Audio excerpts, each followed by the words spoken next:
আজকে এই ভিডিওটির মাধ্যমে আমরা ক্লাস 1 এবং ইউকেজি ক্লাসের স্টুডেন্টদের কিভাবে খুব সহজে রিডিং পড়া শেখাবো সেটা নিয়ে আলোচনা করব অথবা চেষ্টা করব।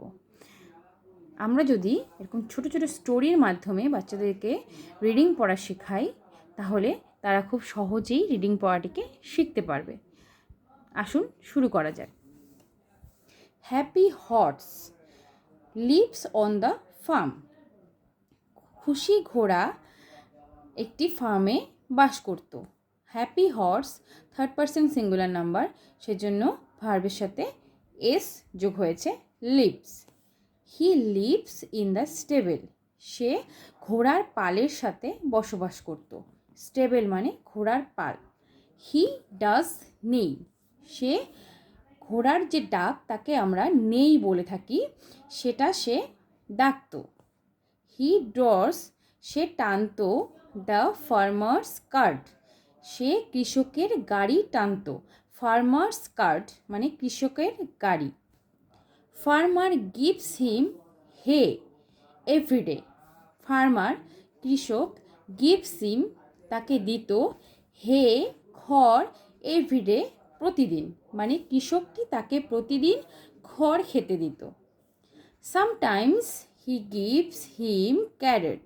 সামটাইমস কখনো কখনো হি, এখানে হি বলতে কৃষককে বোঝানো হয়েছে, গিভস দিত third person singular number he, সেজন্য এখানে এস হয়েছে, হিম ক্যারেট কখনো কখনো গাজর দিত। ওয়ান ডে একদিন, দ্য ফার্মার সেই কৃষকটি গেভ হিম অ্যান অ্যাপেল। এখানে পাস্ট ফর্ম ইউজ হয়েছে ভার্বের, মানে কোনো একদিন দিয়েছিল সেজন্য গেভ হয়েছে। গিভের past form him an apple, তাকে একটি অ্যাপেল দিয়েছিল। Happy loves it. সেই হ্যাপি নামক ঘোড়াটি সেটা খুব ভালোবেসেছিল। মুঞ্চ মুঞ্চ মুঞ্চ মানে সে খুব আনন্দের সহকারে খাচ্ছিল। মুঞ্চ মুঞ্চ মুঞ্চ মানে সেই শব্দটাকে আমরা মুঞ্চ মুঞ্চ হিসেবে প্রোনাউন্সিয়েট করেছি।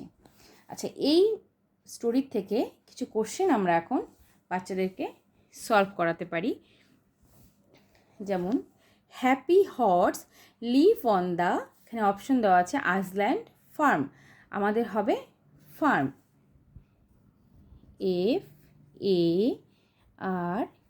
FARM. Second question, he draws farmers cart. Answer হবে cart, CART. He does নেই, ঘোড়ার ডাককে আমরা নেই বলি,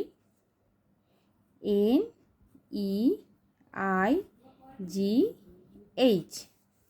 হি ইটস ক্যারেট হে এভরিডে। এখানে কী বলা হয়েছে? এভরিডে সে কী খেত? এভরিডে সে খেত হে। কখনো কখনো সামটাইমস সে ক্যারেট খেত, তাহলে হবে hay, HAY. Farmer gives him a carrot an Apple,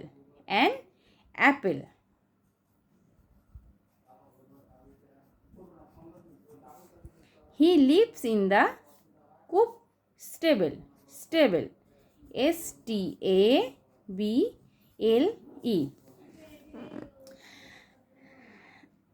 আমরা যদি এইভাবে বাচ্চাদেরকে ছোট ছোট স্টোরির মাধ্যমে রিডিং পড়া শেখাই এবং এরকম ছোট ছোট কোশ্চেন যদি আমরা সলভ করাই, তাহলে তারা খুব সহজেই মানে খুব আনন্দের সহকারে রিডিংটাকে পড়বে এবং কোশ্চেনগুলো অ্যান্সার করলে তাদের সম্পূর্ণ ক্লিয়ার একটি ধারণা হবে স্টোরিটার সম্বন্ধে। এভাবে তারা খুব সহজেই রিডিংটা শিখতে পারবে। তাহলে আজকের মতো এতটুকুই। নমস্কার।